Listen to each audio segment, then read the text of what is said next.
Hey, Dr. Fred, TMT, Tuesday Morning Transformation. I'm Spirit on a human journey here to fulfill a soul purpose just like you.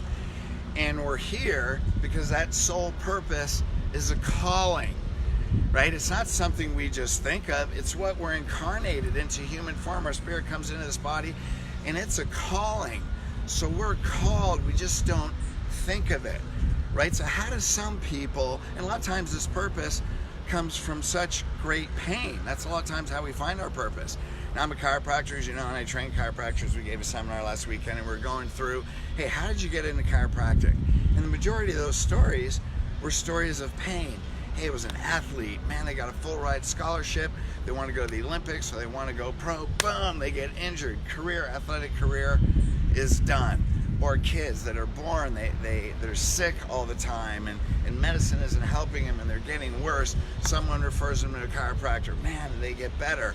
Or we hear stories of how parents were sick or disabled and they have to take care of their parents, and either maybe they never got better and they're looking for another way because medicine didn't work, or their parents went to a chiropractor.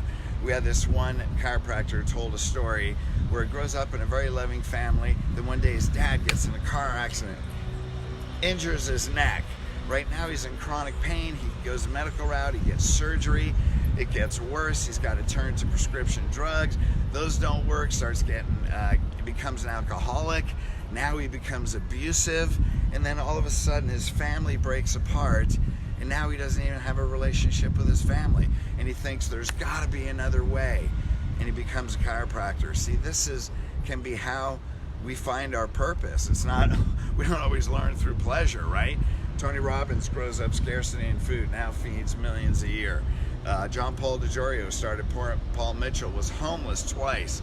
Now he's a multi-billionaire. I mean, we can go on and on and on. Yet there's some people, they grow up with a silver spoon. They have every opportunity and they become addicts or alcoholics or drug addicts, or they have depression or other emotional problems.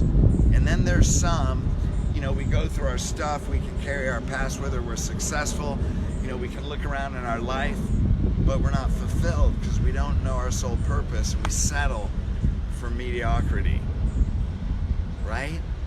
The question is, what's the difference? How could someone go through such extreme situations, man, and they change the world, and others, we just stay where we're at? Why does that happen? What's the difference? Well, the question is, what voice were they listening to? So we can grow up and we look at our biography. We look at the things around us, we let those things control us, and we hear these thoughts in our mind, right? Our mind is actually a tool. It's a strategic tool. God gives us our mind through spirit, mind, body. He gives us our mind to solve problems. That's how we survive. Because we're in this environment, man, we got to solve problems, right? So if our mind is a strategic tool, and what it really wants to do is solve problems, when you don't have a problem, what's it going to create? It's going to create a problem. Have you ever had your relationship going well and like, oh man, what's going to happen next? I know I'm going to get in trouble or something's going to happen. Or your life's going great and you're thinking, God, what's going to happen, right? Because our mind wants a problem. So people that get caught up in their mind and they think their mind is their identity, now your biography becomes your identity. And that's just not who we are. Because we focus on the conditions in our life, what voice do we listen to? We're listening to the voice in our mind that always tells us what we can or can't do. Now, how do these people with such extreme conditions outside of them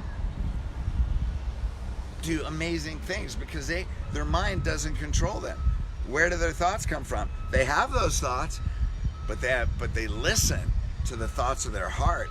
They listen to the thoughts of discipline and determination and love and the thing that they're called to do that compels them to get through everything outside, that says, this is not my biography, right? A lot of them have spiritual reference points, and that's where it is. See, we have a spiritual reference point. We see our mind as a tool, and then we can observe our thoughts, and then we know our spirit controls our thoughts. We're supposed to have the thoughts of God. When our spirit and our heart controls our thoughts. Now we have power. Now research shows heart energy has 5,000 times more manifesting power. The power and the emotion of love has 5,000 times. So does your mind control you? Because if your mind controls you, your emotions are going to control you. And if your emotions are going to control you, here's your life. One day I'm happy, one day I'm sad, one day I'm pissed, one day I'm depressed, one day I'm joyful, and you're all over the place.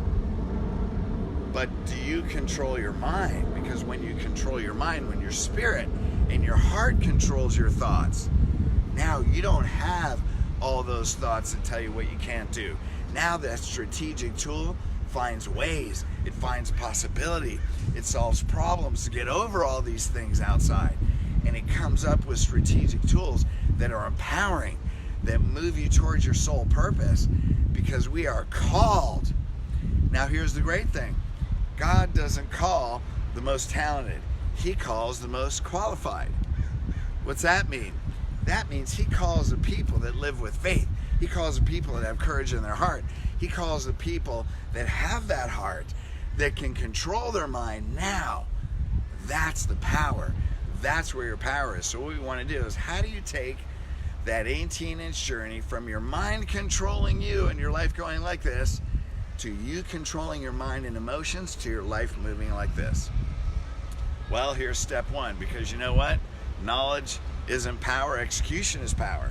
Knowledge becomes wisdom through experience. So we always got steps for you. How cool is that? So 3 steps. Number 1, observe your thoughts. So when we know we are the being before our thoughts, we are consciousness before our mind. We are not our mind, but our mind is a tool. Then we can observe our thoughts. So when we say negative things, hey, I don't feel good about this, or what about this problem, or what about this, then we get to choose, right? Masters become masters because they choose the same thing every time. So when we can observe our thoughts and observe our mind, then we can say, thank you for sharing. I can choose the thoughts that aren't moving me toward my purpose, that are not empowering, and I can choose the thoughts of love. I can choose the thoughts that are empowering. I can choose the thoughts that move me forward. So step 1, hey, step back and observe your thoughts. Your mind is a tool. It's not who you are. Step 2, feel your body. Hey, we're in a physical body because we use our body as a vehicle. Feel your body, feel your heart, feel love in your heart. We can create that. You can stop right now because you already know what love feels like. You breathe that in. Feel love. Move that energy through your body. Have love influence your mind. Take that 18-inch journey from your mind to your heart. Now when your heart is filling your body with love, now choose a strategy. Now that your mind has thoughts of love, now that you're in a higher consciousness, you're going to have revelation.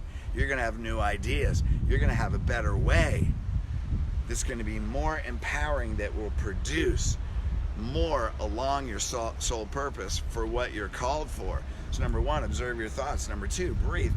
Feel your body. The thoughts that are empowering, feel your body, choose love.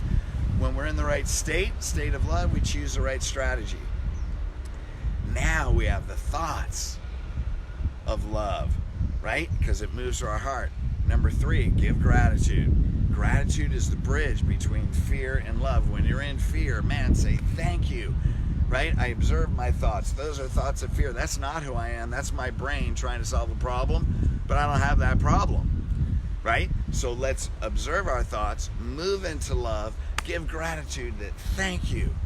I am a loving being. I am before my thoughts. Now, let's get the thoughts of love. Let's get the thoughts of power. Let's give the thoughts that move us into progress, not perfection, but progress. Every day we move a step forward in love. We're wiring ourselves for compassion, to be who we truly are, a truly loving being, to fulfill that calling today.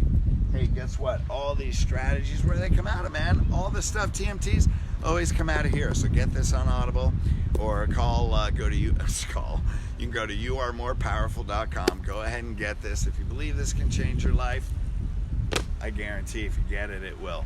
So thanks, guys. Hey, I love you. See you next week. Please share this. If we can all move into love, man, we can change the consciousness. Let's get out of our mind, get into our heart. So when people say, hey, man, you're out of your mind, say thank you. I finally made that 18-inch journey from my mind to my heart. Love you guys. See you next week.